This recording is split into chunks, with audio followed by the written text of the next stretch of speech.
Et salut tout le monde, c'est Isoka, bienvenue sur la chaîne, une chaîne qui va être spécialisée en comics et en particulier en comics VO. On va s'intéresser pour cette première émission en fait aux différents formats VO qu'il existe. On va s'intéresser tout d'abord au premier format de publication VO, qui est à savoir le single issue. Ensuite, on s'intéressera aux différentes éditions reliées, que ce soit le TPB, l'édition reliée souple, que ce soit le hardcover, l'édition reliée dure, en format comics standard ou en format deluxe, un petit peu plus grand. On s'intéressera également aux omnibus, aux absolutes, aux cas particuliers également que sont les Treasury Edition ou Gallery Edition chez Marvel. On verra également qu'en indépendant, on fait des très belles éditions reliées en hardcover. On verra tout ça un petit peu plus tard dans la vidéo. Mais on s'intéresse tout d'abord aux single issues, qui est la première manière de publication du comic book, à savoir que chaque semaine, vous allez pouvoir vous rendre chez votre local comic shop et vous allez avoir une énorme variété de publications, que ce soit chez les Big Two, donc DC et Marvel, ou chez les indépendants, Image Comics, Boom Studios, Dark Horse, Aftershock, Vol Comics, Dynamite, IDW, j'en oublie encore certains autres. Je n'ai pas des exemplaires de chacun des éditeurs, mais je vous présenterai un petit peu ce que j'ai. J'en ai quand même quelques-uns. On commence par DC Comics. DC Comics, je vous ai pris là comme exemple Detective Comics numéro 1065, avec cette magnifique cover de Evan Cagle. Donc, qu'est-ce que c'est un single issue? C'est un fascicule de 20-24 pages environ. Ça peut compter jusqu'à 30 pages si ça comporte un backup. Un backup, qu'est-ce que c'est? C'est un petit récit supplémentaire, entre 6 et 8 pages. Donc voilà à quoi ressemble votre single issue. Donc les avantages du single issue, c'est que tout simplement, vous êtes au cul de l'actualité. Chaque mois, vous avez votre exemplaire, votre numéro de votre série que vous suivez. Un autre avantage non négligeable, c'est que forcément, quand vous avez des doubles splash pages, la lisibilité, elle est optimale. Vous n'avez aucune perte ici. Vous n'avez pas ce qu'on appelle la gutter loss que vous pouvez avoir dans certains omnibus. Forcément, plus votre ouvrage est épais, plus votre reliure est épaisse, plus vers le milieu du livre, ça va manger un petit peu les illustrations. Ce qui n'est évidemment pas le cas ici, comme vous pouvez le voir. Donc ça, c'est des avantages du single issue. Il y a forcément des inconvénients. Un des inconvénients, c'est forcément quand vous lisez votre single issue, vous avez de temps en temps des pubs internes qui entrecoupent le récit. Alors voilà, comme vous pouvez le voir ici, c'est des pubs internes pour les différents produits, c'est des produits d'appel, allez-y, allez consommer nos autres comics. Donc évidemment, DC fait des pubs internes pour DC, Marvel fait des pubs pour Marvel, et on verra que chez les indépendants, c'est différent. Donc voilà, je peux également vous présenter donc un comics Marvel, là c'est le Ultimate Spider-Man Third Printing. Third Printing, c'est-à-dire quoi? C'est la troisième impression de ce numéro 1, parce que tout simplement, il a été victime de son succès, à la première impression, les numéros 1 se sont tombés assez rapidement épuisés. Du coup, ils ont fait une seconde impression du numéro 1, également épuisée. Là, c'est la troisième impression. Et il y a également une quatrième impression qui est prévue. Donc, énorme succès que ce Ultimate Spider-Man. Donc, même chose ici. Vous avez votre récit, votre single issue. Vous en profitez pleinement. Même si de temps en temps, encore une fois, vous allez avoir une petite pub qui va entrecouper le récit. Donc ça, c'était pour DC et Marvel. On passe maintenant chez Image Comics. Là, je vous présente Ghost Machine chez Image Comics. Ghost Machine, qui est un petit peu l'univers lancé par Jeff Jones fin 2021 avec Geiger, qui était à l'époque sous le label Mad Ghost. Ils avaient sorti Geiger, ils devaient sortir Redcoat, mais il y a eu du retard à l'allumage, puisque Redcoat n'arrivera qu'en avril 2024, alors qu'il était quand même initialement prévu en décembre 2022. Donc c'est ce nouvel univers qui va bientôt arriver. Là, vous avez une sorte de gros single issue assez épais, qui est une sorte de catalogue, un petit peu un catalogue des séries à venir. Comme là, par exemple, on vous représente Geiger. Vous avez également des fiches de personnages. Là, ça, c'est Redcoat. Vous avez également des fiches de personnages, donc c'est vraiment très chouette. Et ce qui est à noter, c'est que vous n'avez pas de publicité, en fait, pendant votre numéro chez Image Comics. À chaque fois, un numéro d'Image Comics, il n'a aucune publicité pendant le numéro, donc c'est à souligner quand même. Je vous présente également Boom Studios. Là, par exemple, c'est le Pioneer Merrimack numéro 2, qui est une série que j'aime beaucoup, dont j'ai déjà parlé notamment dans l'émission d'Encre et de Bulle. Donc c'est vraiment une série que j'aime beaucoup. La même chose chez Boom Studios, vous allez avoir votre récit en intégralité, sans publicité. On passe à Awa. Awa, ici. Awa, c'est Artists, Writers and Artisans. C'est pareil, vous allez avoir un récit, ici Trojan, qui est une série que j'aime beaucoup, avec une variante cover de Mike Deodato Jr. ici. Et pareil, vous allez avoir votre récit, hop.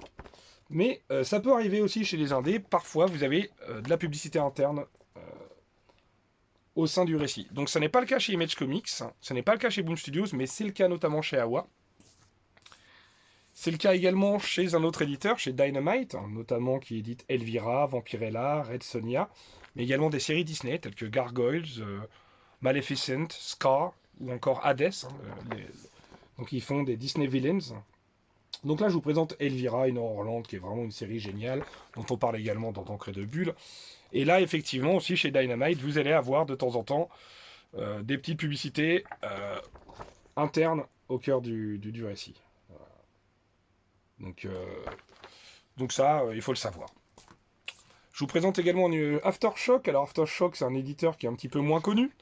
Ici, je vous présente Samurai Dogi, qui est vraiment une série que j'ai beaucoup aimée, notamment pour sa patte graphique. Mais le problème d'Aftershock, c'est que ils ne payent pas leurs artistes. Il y a forcément une entreprise qui ne paye pas ses employés. C'est une entreprise qui ne va pas durer très longtemps. Donc voilà, ça c'était l'exemple d'une série que j'avais beaucoup aimée, mais qui n'a pas de suite. Je vous présente également IDW, qui est un éditeur que vous connaissez, puisque c'est l'éditeur qui édite notamment les Tortues Ninja, mais également les Power Rangers. Non, Power Rangers, c'est chez Boom Studios, je dis des bêtises. Donc c'est surtout les Tortues Ninja et les Transformers. Voilà, c'est ça. Transformers, c'est chez IDW. Donc là, c'est le crossover Tortue Ninja Street Fighter, qui était évidemment irrésistible. Si vous voulez voir un petit combat entre Chun-Li et Michelangelo, c'est ici que ça se passe. Donc voilà, chez IDW, vous avez votre récit et vous n'avez pas de pub au cœur du récit non plus. Et je voulais également vous présenter quelque chose un petit peu plus obscur, qui est Tokyo Pop. Alors ça, j'ai pas pu résister à l'envie de prendre ce single issue, étant un grand fan de Nightmare Before Christmas. Et vous avez vraiment un récit qui est plutôt sympathique. Et en fait, une fois qu'il est compilé, ils sortent dans une édition reliée qui ressemble à peu près à un manga. Donc ça, c'est chez Tokyo Pop. Et voilà, qui sortent aussi en single issue, mais une fois relié, c'est une autre édition.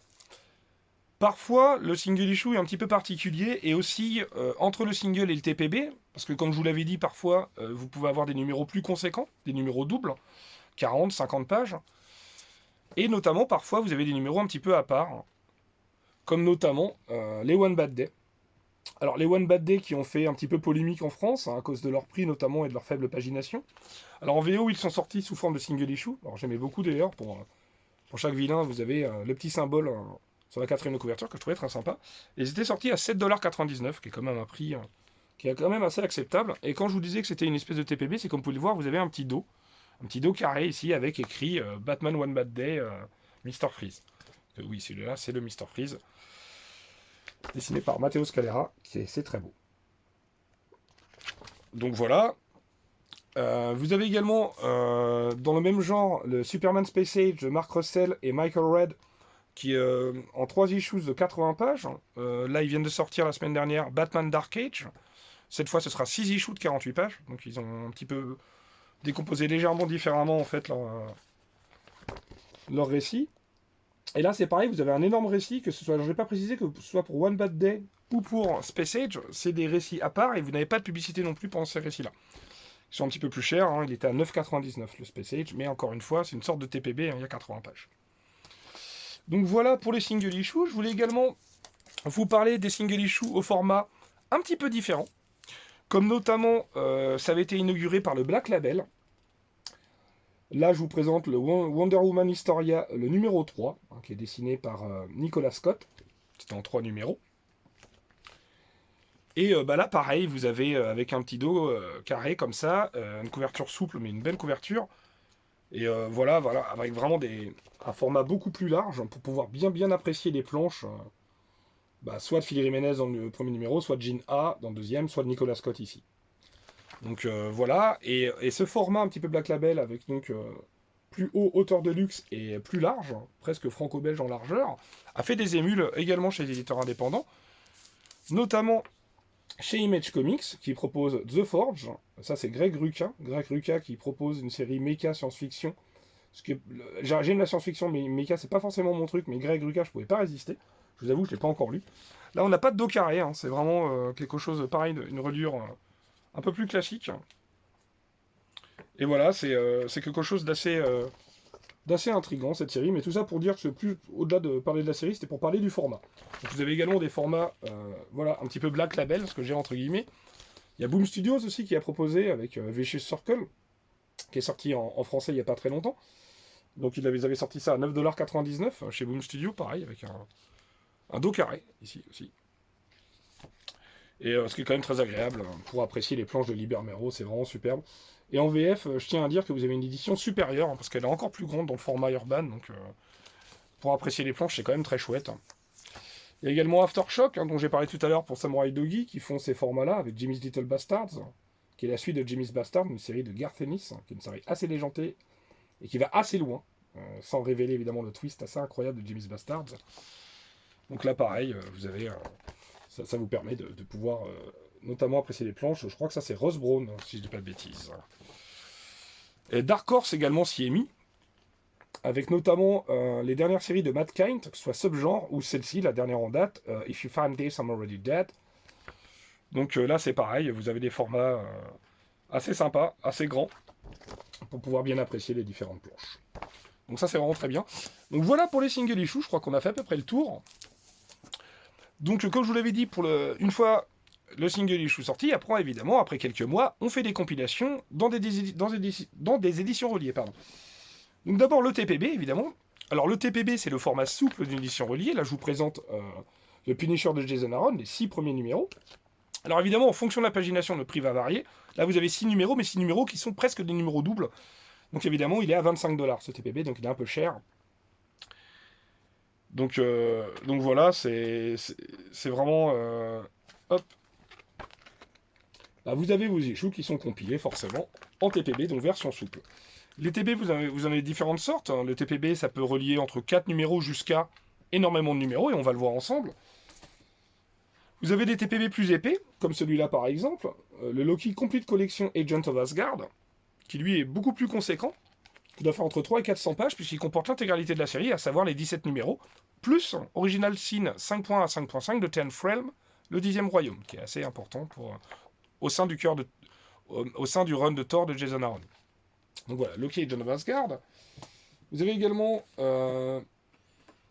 des TPB comme ça, qu'on appelle les Epic Collections, que vous connaissez maintenant, qui sont sortis en VF, même si en VF vous avez à la fois la version souple et la version hardcover. Donc les Epic Collections, c'est pareil, c'est des gros TPB, entre 4 et 500 pages, mais beaucoup plus sur des comics patrimoniaux. Ici je vous présente Generation X, qui est sorti il n'y a pas très longtemps en intégrale chez Panini. Donc voilà. Vous avez également chez cette fois Panini UK, parce que Panini fait aussi des choses au Royaume-Uni. Là, ils font des gros TPB aussi, mais de meilleure fabrication. La couverture est un peu plus dure pour du souple, et les pages sont beaucoup plus épaisses et de meilleure facture.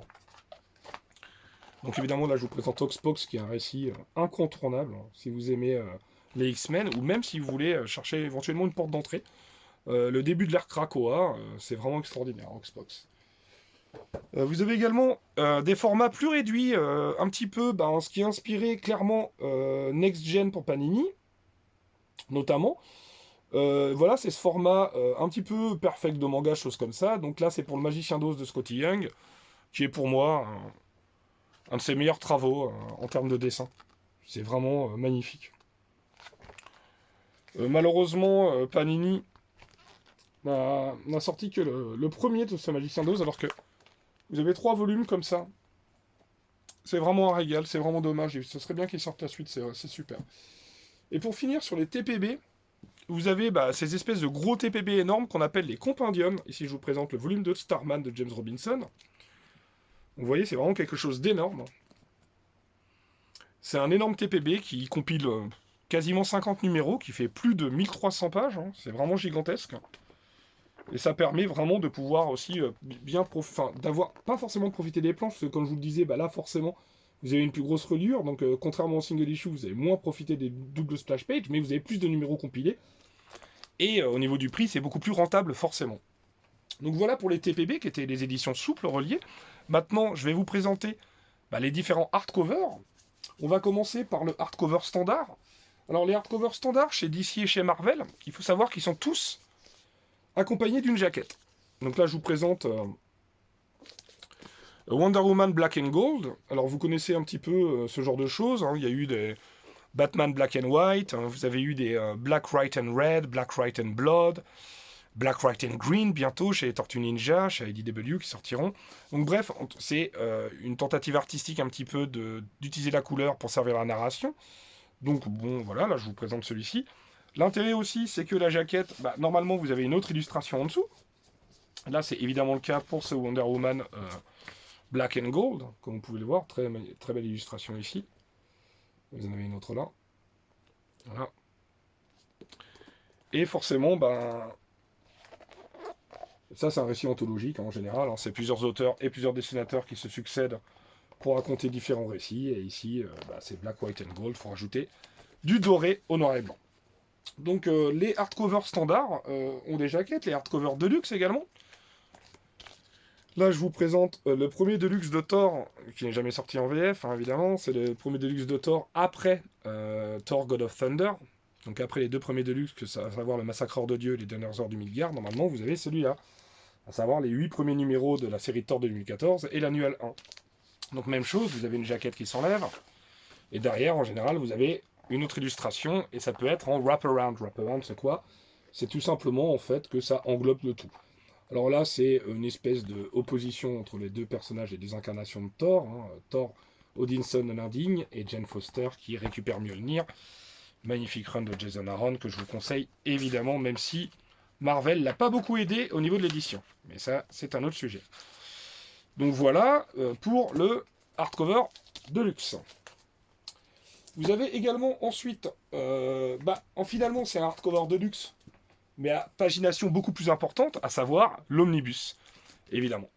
Donc l'omnibus est beaucoup plus épais, qui est beaucoup plus large, mais c'est exactement la même chose, à savoir taille de luxe, assez épais, ici forcément équipé d'une jaquette. Là je vous présente le Batman Adventures Omnibus, hein. Pour tous ceux qui ont aimé la série animée de 92, Batman The Animated Series, c'est un régal. Donc voilà, je peux vous montrer un petit peu ce qu'il y a sous la jaquette, parce que c'est très joli également. Hop, illustration également en wraparound.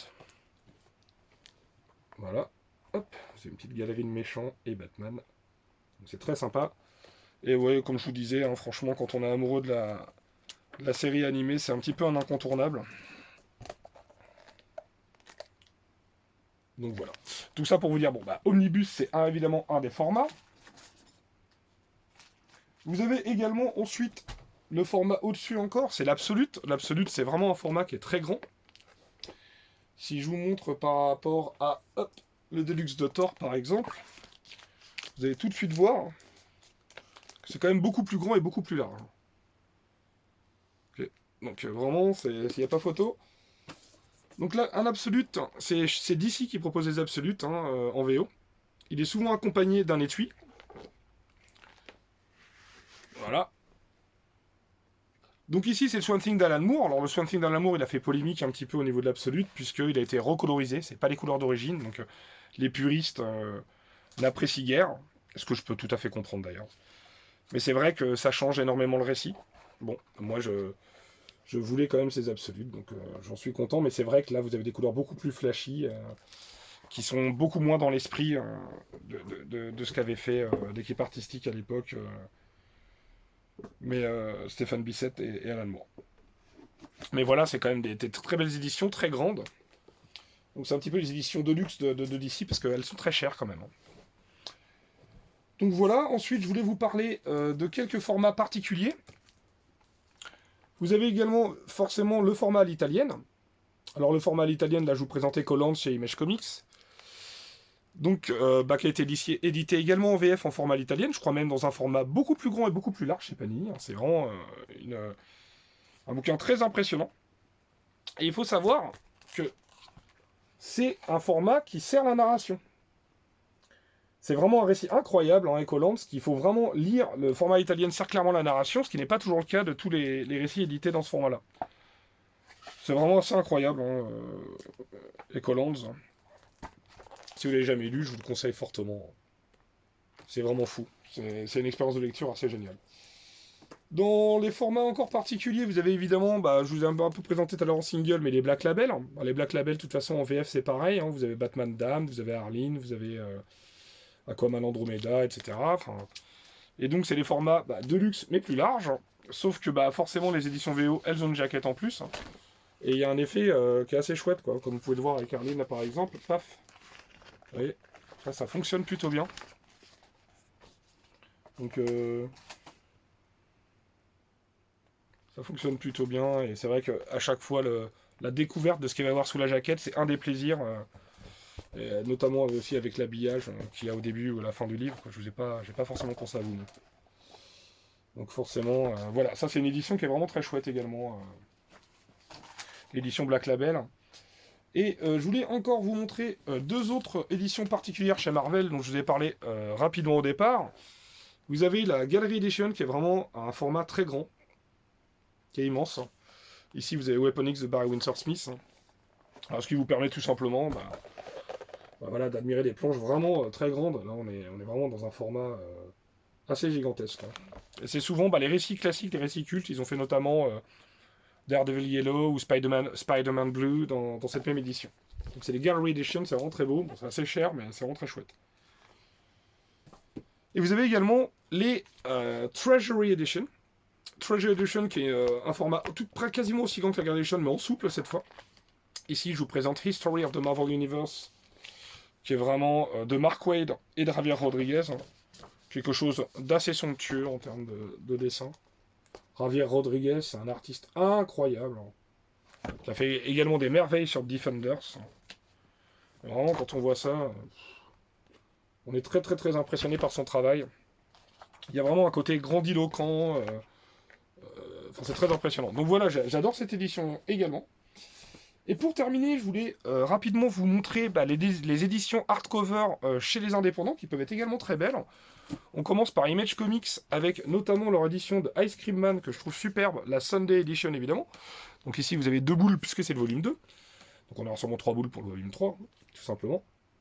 Donc elles sont vraiment superbes ces éditions, c'est quelque chose d'assez hallucinant, Ice Cream Man aussi, en termes de propositions.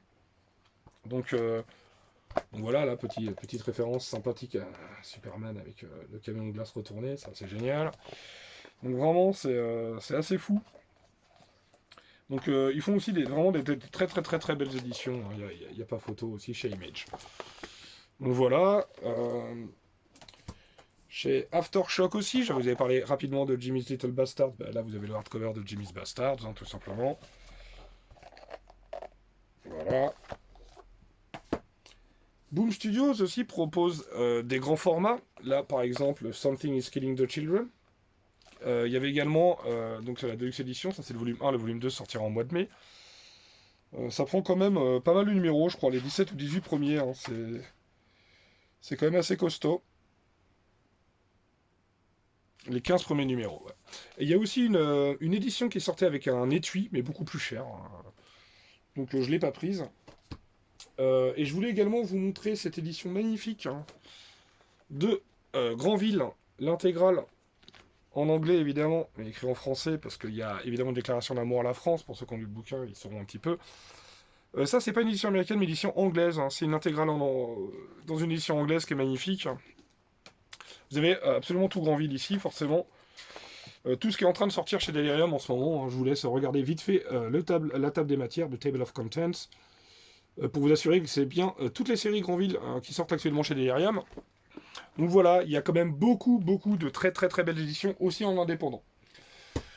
Voilà, j'espère avoir été complet, avoir fait le tour. On a essayé de faire un gros passage en revue d'un petit peu, à la fois les premières manières de publication du comic book, à savoir le single issues, à travers les big two et les indépendants, les différents formats parmi les single issues, les numéros classiques, les numéros doubles, les numéros plus grand format, ceux qui ressemblent presque à des TPB, justement les TPB, les hardcovers. J'espère avoir été un petit peu plus clair. Et j'espère surtout que cette vidéo vous a plu, et que j'ai pas été trop long. Si c'est le cas, n'hésitez pas à me le dire dans les commentaires, mettez un petit pouce, ça fait toujours plaisir, abonnez-vous.